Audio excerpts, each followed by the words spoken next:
Bismillah walhamdulillah wassalatu wassalamu ala sayyidina Rasulillah wa ala alihi wa sahbihi wa mawalah.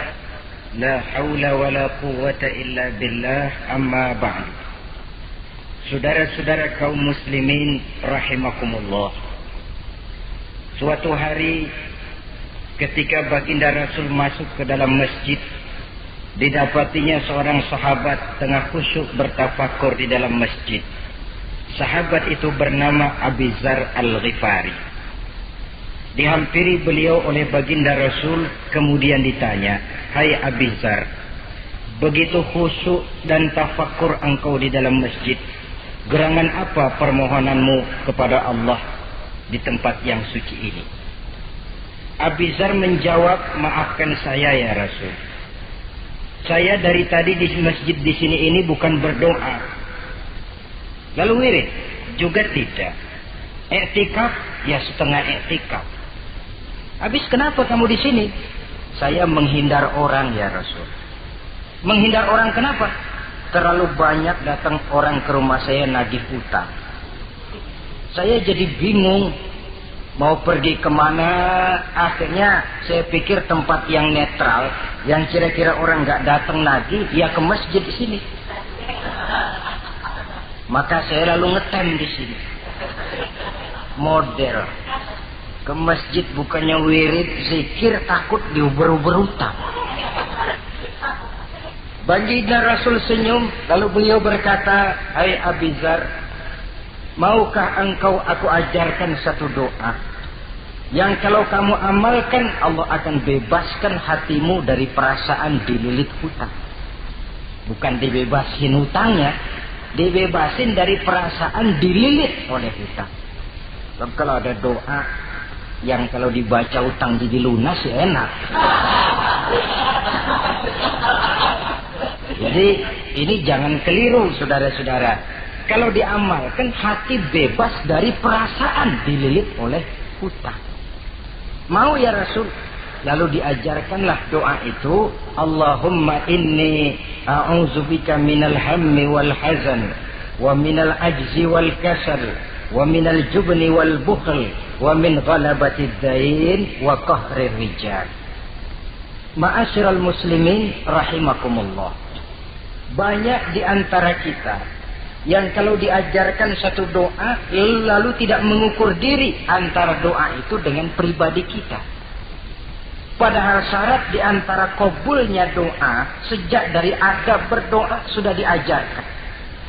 Berdoa itu yang baik, bersih tempatnya, bersih pakaiannya, menghadap ke arah kiblat, menengadahkan kedua belah tangan, dengan khusyuk dan tawadhu, dengan serius dan penuh keyakinan bahwa doa akan dikabulkan oleh Allah. Sebab Allah dalam hadis qudsi menyatakan, "Ana inda zanni abdi bi." Aku sih, kata Allah, bagaimana sangka hambaku kepadaku saja. Kalau dia sangka baik, aku baik. Kalau dia sangka tidak baik, aku juga tidak baik. Bagaimana sangka hambaku? Jadi kalau kita berdoa sementara hati kita dalam batin ngomong, jangan-jangan doa gua nggak diterima nih. Enggak. Kenapa? Hatinya sudah begitu. Innallaha la yaqbalu du'aan min qalbin ghafilin lahin. Allah tidak akan menerima doa dari hati yang lalai terhadap doa yang dibacanya itu. Nah, di antara yang terpenting menyesuaikan doa dengan keadaan pribadi. Jadi kalau kita kerja gajinya 1 bulan 1.000, ya wajarlah berdoa minta rezeki 1.500. Wajar namanya. Yang 1.000 sudah ada modal kerja kita, yang 500 kita minta doa kepada Allah. Saudara hadirin, begitu juga doa yang diajarkan oleh baginda Nabi kepada Abi Dzar. Ini hakikatnya mengajarkan kita manusia untuk menjauhi penyakit rohani. Doa ini mengajarkan 8 macam penyakit rohani yang menjadi dinding antara kita dengan Allah. Dan penyakit rohani ini lebih bahaya daripada penyakit jasmani. Kenapa? Penyakit rohani tidak menyebabkan orang masuk neraka. Nah, maaf, Penyakit jasmani tidak menyebabkan orang masuk neraka. Yang menyebabkan orang masuk neraka adalah penyakit rohani. Di akhirat itu nanti tidak ada penduduk neraka ditanya, "Mas, sampean kenapa masuk neraka?" "Anu Pak, saya di dunia dulu korengan."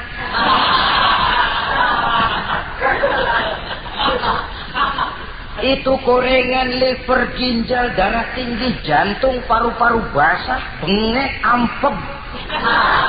Penyakit-penyakit jasmani itu tidak menyebabkan orang masuk neraka. Yang menyebabkan orang masuk neraka penyakit rohani. Apa namanya? Sombong, hasud, dengki, ujub, ria, merasa diri lebih hebat dari yang lain, tidak ikhlas. Itu penyakit-penyakit rohani. Maka di dalam doa yang diajarkan kepada Abi Dzar dan hakikatnya diajarkan kepada kita semua, Nabi menjelaskan 8 penyakit rohani. Saya sampaikan ini pada pertemuan kali ini karena sekarang penyakit rohani jarang mendapat perhatian. Sedangkan penyakit jasmani, anak kita pilek dikit pun sudah berangkat kita ke dokter spesialis anak. Kita pusing sedikit pun sudah berangkat kita ke dokter.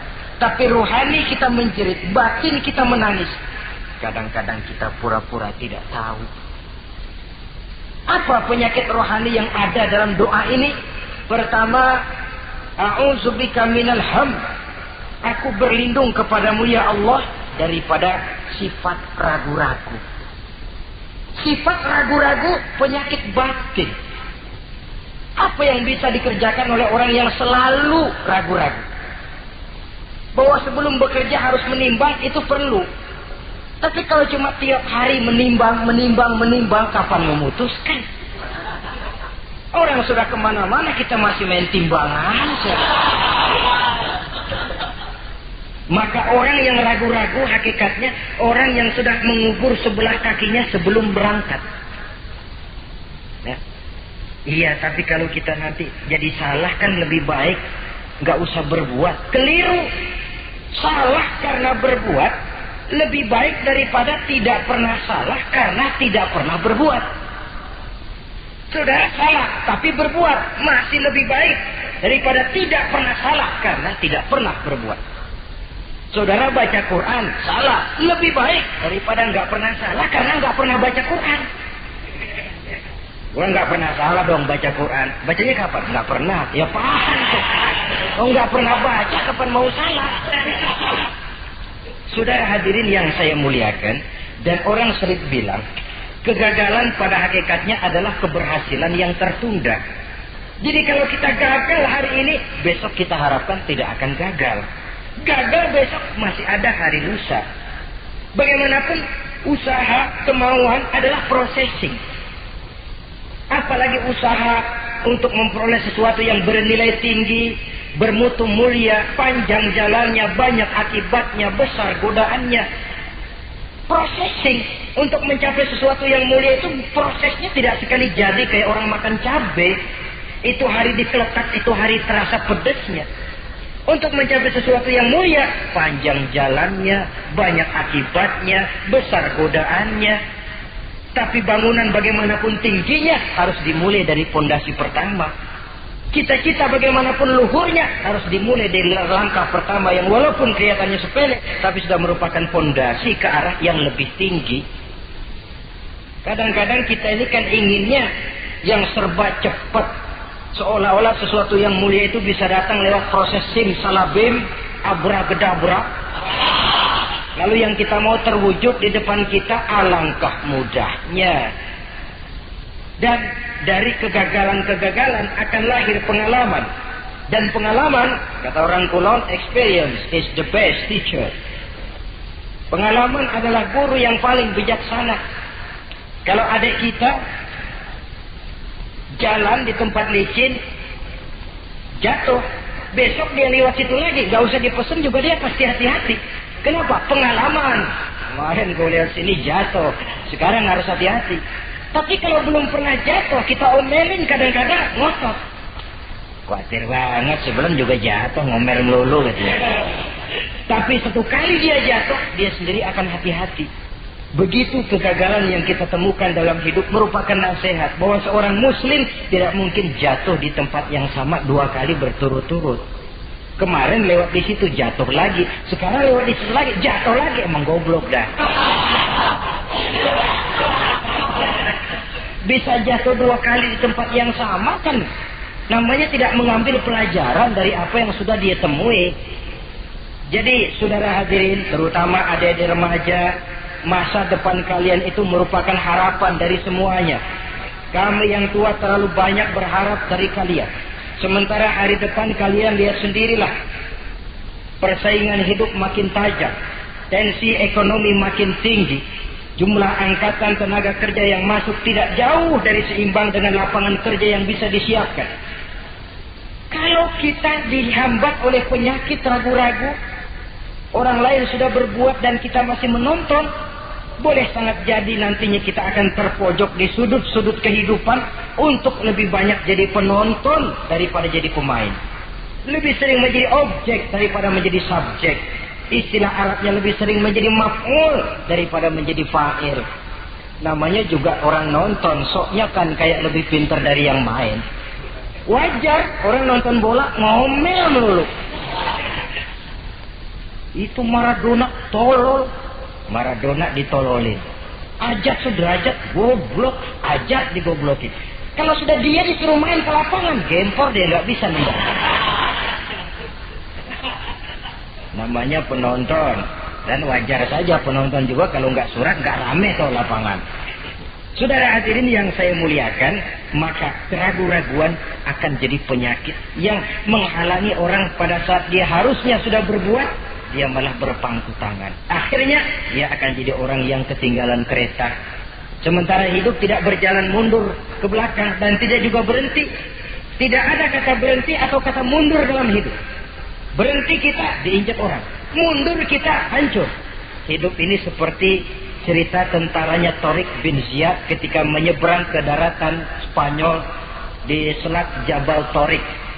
Sejarah menyebutnya Gibraltar ya. Itu bahasa Spanyol, lidah Spanyol dengan lidah Arab. Kita Jabal Tariq, dia Gibraltar. Kita Ibnu Rusdi, dia Averroes.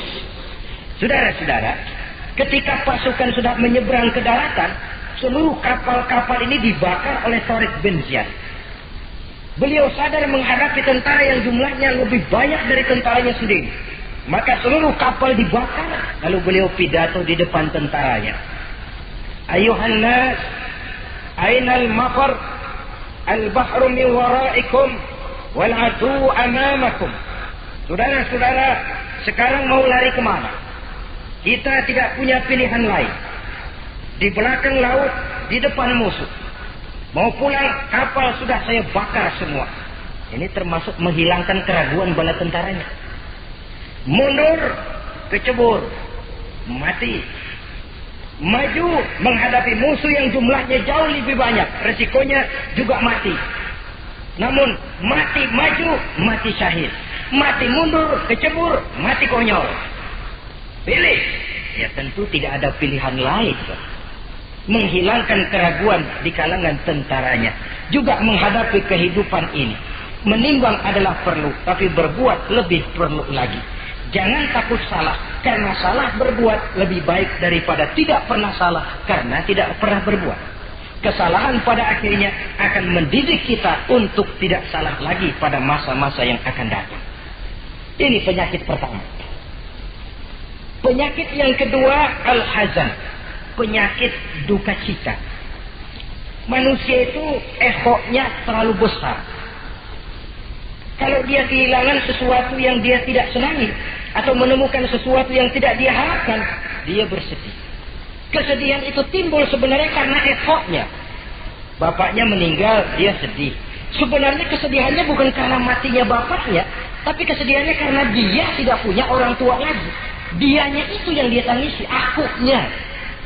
Perkara bapaknya mati sih, memang semua yang hidup mesti mati. Tapi dia nggak punya bapak, itu yang lebih dia sedih. Akunya ini. Egonya manusia itu. Seorang perempuan yang ditinggal mati oleh suaminya, dia menangis. Bukan karena suaminya yang mati, tapi karena dirinya tidak bersuami. Dirinya yang lebih banyak dia tangisi. Ehonya itu yang lebih banyak bicara. Oleh karena itu agama mengajarkan, kata Nabi, ahbib habibaka haunan ma asa ayyakuna baghidaka yawman ma wa abghid baghidaka haunan ma asa ayyakuna habibaka yawman ma.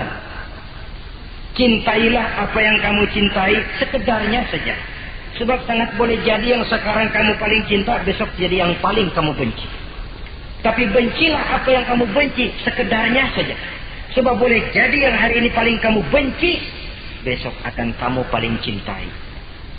Saudara-saudara kaum muslimin, maka cintailah harta, cintailah kedudukan, cintailah harta benda, cintailah anak dan istri sekedarnya saja. Sehingga tidak berurat dan berakar. Sebab kalau dia sampai berurat dan berakar di hati ini, nanti ketika datang saat berpisah, kita seakan tidak mau menghadapi kenyataan. Kita seakan ingin lari dari kenyataan. Tetapi kalau bersifat ala kadarnya, seluruhnya sudah diperhitungkan. Oleh karena itu, untuk mengatasi sifat duka cita ini, kuncinya adalah iman. Siapa sih orang yang tidak pernah sedih dalam hidup ini? Tapi siapa orang yang tidak pernah senang dalam hidup ini? Tidak ada orang yang senang terus dan tidak ada orang yang sedih terus. Dia berganti. Bahkan itulah yang bikin hidup ini nikmat. Coba kalau hidup ini isinya ketawa saja, monoton. Sebaliknya kalau hidup isinya cuma nangis saja, bagaimana rasanya? Tapi ada senyum, ada tangis, ada duka, ada suka. Itulah bumbu daripada kehidupan. Cuma tentu saja saudara-saudara, duka cita yang pada gilirannya akan membawa kebahagiaan, itu yang harus berani kita hadapi. Tapi duka cita yang tidak beralasan, itu yang jadi penyakit. Kaya, sedih, takut miskin. Itu kan tidak beralasan. Sudah punya jabatan, takut merosot, takut pensiun. Dengar mau ada mutasi, gerusak-gerusuk. Kan itu yang tidak beralasan. Duka cita semacam itu tidak beralasan. Karena tidak sadar bahwa pada awalnya itu pun tidak dia miliki. Kalau duka cita itu akan membawa kebahagiaan, tidak perlu kita takuti. Satu contoh. Kalau di depan saudara saya sodorkan 2 gelas, yang satu isinya jamu, yang satu sirup. Kira-kira saudara minum jamu apa sirup? Jamu apa sirup? Orang yang berpikir panjang saya yakin pasti minum jamu. Pahit memang, getir memang waktu minum.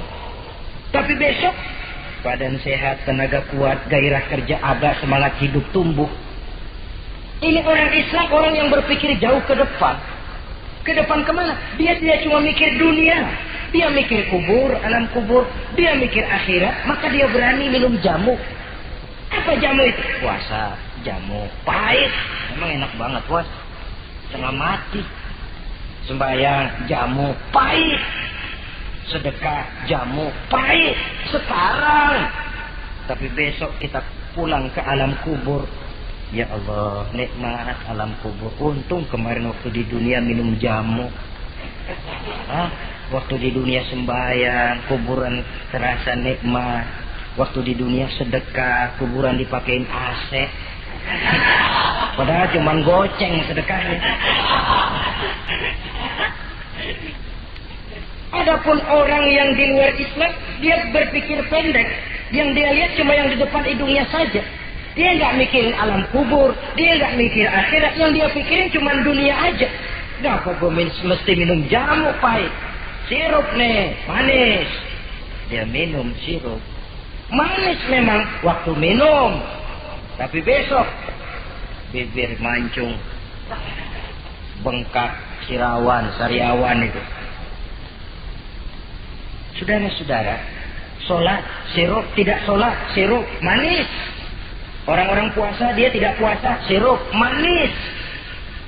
Bakhil, pelit, sirup, manis. Apain sedekah? Ya tumpuk aja tuh harta dah, jangan disedekahin. Sirup, manis memang.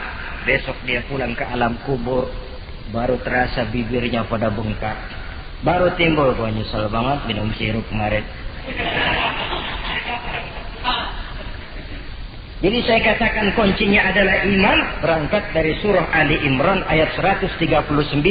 Allah berpesan, wala tahinu wala tahzanu wa antumul a'launa in kuntum mu'minin. Kamu tidak perlu gundah gulana. Kamu tidak perlu duka cita dan sedih hati. Kamu sesungguhnya adalah tinggi jikalau kamu benar-benar beriman. Jadi dengan iman, duka cita yang tidak beralasan tidak perlu ada. Karena sifat duka cita yang tidak beralasan merupakan penyakit rohani yang menjadi penghambat agar orang tidak memperoleh kemajuan apapun dalam kehidupannya. 2. Penyakit rohani yang ketiga, saudara-saudara, al-ajzu. Penyakit lemah. Nabi menyatakan, al-mu'minul qawiyyu ahabbu ilallahi minal mu'minid dha'if. Orang mukmin yang kuat lebih dicintai Allah daripada orang mukmin yang lemah. Sifat lemah tidak disukai oleh agama dan merupakan penyakit batin. Bukan lemah lembut, lemah. Lemah apa? Ya segala lemah. Lemah ekonomi. Agama mengajarkan kadal fakru ayyakuna kufran. Kemiskinan bisa membawa orang kepada kekufuran. Apalagi lemah pendidikan, dalam arti terbelakang, ketinggalan oleh orang-orang lain. Dan yang paling celaka, lemah iman. Saudara-saudara hadirin yang saya muliakan, imannya lemah. Tidak punya ghirah, tidak punya rasa cemburu terhadap agamanya. Kalau anak gadisnya diusik orang, marahnya 7 lapis langit. Kalau keluarganya diusik orang, bukan main. Ngundang orang lain, menyerbu. Itu orang yang coba-coba musik. Tapi agamanya dihina orang. Agamanya diinjak-injak orang. Sedikit pun dia tidak punya rasa cemburu. Sedikit pun tidak ada rasa sedih. Agama saya ini mau dibawa kemana? Islam ini mau dikubur kemana? Lemah iman semacam itu yang kita rasakan sekarang. Sekarang ini orang marah kalau hartanya diusik. Orang marah kalau anak istrinya diusik. Orang marah kalau temannya diganggu. Tapi giliran agamanya diganggu, agamanya diusik, agamanya dihina. Tenang-tenang saja, bah. Tidak ada itu gairah. Tidak ada itu rasa cemburu terhadap agama. Kaum muslimin yang saya muliakan, lemah iman semacam ini yang sangat membahayakan untuk kelangsungan kehidupan beragama. Di zaman Khalifah Umar bin Abdul Aziz, dalam satu pertempuran melawan orang-orang kafir, tentaranya mengalami kekalahan. Karena kalah, banyak yang ditahan jadi tawanan orang kafir, termasuk 3 orang ofisir setingkat komandan dan beberapa puluh prajurit ditahan di negara kafir ini. Terhadap tahanan-tahanan Islam ini, Raja kafir musyawarah sama para menterinya, terutama Perdana Menteri. Tuan Perdana Menteri, kata Raja kafir, bagaimana? Ini tahanan-tahanan Islam yang enak kita apain? Ya terserah Tuan Raja. Kita bunuh saja supaya habis urusan. Ya terserah Tuan Raja. Tapi saya pikir-pikir, soal bunuh sih gampang. Cuma apa tidak lebih baik kalau mereka kita bujuk saja supaya ikut ke dalam agama kita, meninggalkan Islam agamanya, meninggalkan Khalifah Umar bin Abdul Aziz sebagai pemimpinnya. Itu namanya kita sudah berprinsip senjata makan tuan. Nanti kita pasang mereka untuk menghantam orang Islam sendiri. Pikir aja betul juga Perdana Menteri. Iya, bujuk saja mereka.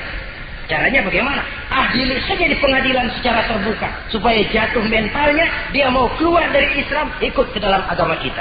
Baik, diadili secara terbuka. Yang adilin langsung Raja kafir, dihadiri oleh banyak tentara-tentara kafir. Yang mula-mula diadilin 3 orang komandan ini. Ofisir pertama maju ke depan. Maju komandan pertama. Ofisir, saya Tuan Raja. Kamu tahu siapa kamu sekarang? Saya tahu, saya tahanan. Iya, soal tahanan bisa diatur kan? Bisa diatur bagaimana Tuan Raja? Kamu mau nggak ikut saya? Meninggalkan Islam sebagai agamamu, meninggalkan Khalifah Umar bin Abdul Aziz sebagai pemimpinmu. Kalau kamu mau opsir, pindah agama saya, nanti kamu akan saya berikan kedudukan yang tinggi, gaji yang cukup, rumah cukup, istri cukup, kendaraan cukup. Pindah saja opsir. Tuan Raja, bagaimana? Apa Tuan kira selama ini saya berjuang karena mencari kedudukan, mencari harta, mencari tanda jasa? Tidak, Tuan Raja. Saya berjuang di bawah bendera Khalifah Umar bin Abdul Aziz li'i'la'i kalimatillah, untuk menegakkan kalimat Allah. Saya tidak akan tergiur dengan tawaran Tuan Raja. Kamu gila ya? Biari.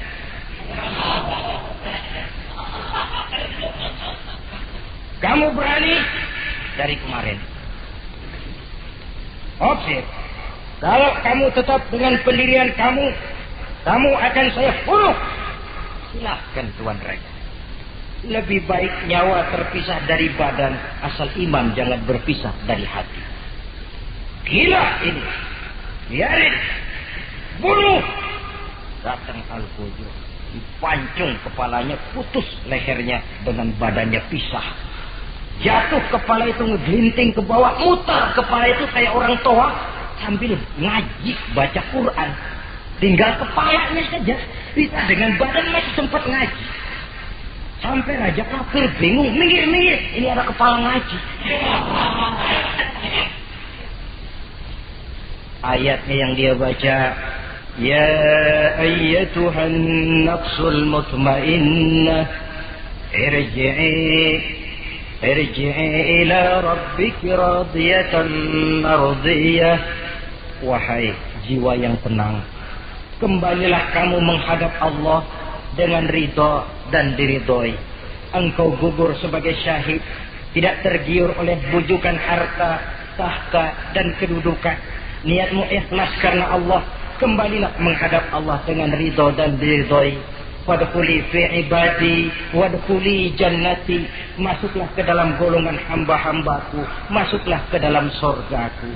Di penghujung ayat, matanya tertutup dengan rapat, bibirnya senyum menghadap Allah, gugur sebagai syahid. Raja kafir geleng kepala, dasar santri gila, sudah mau mati masih ngaji.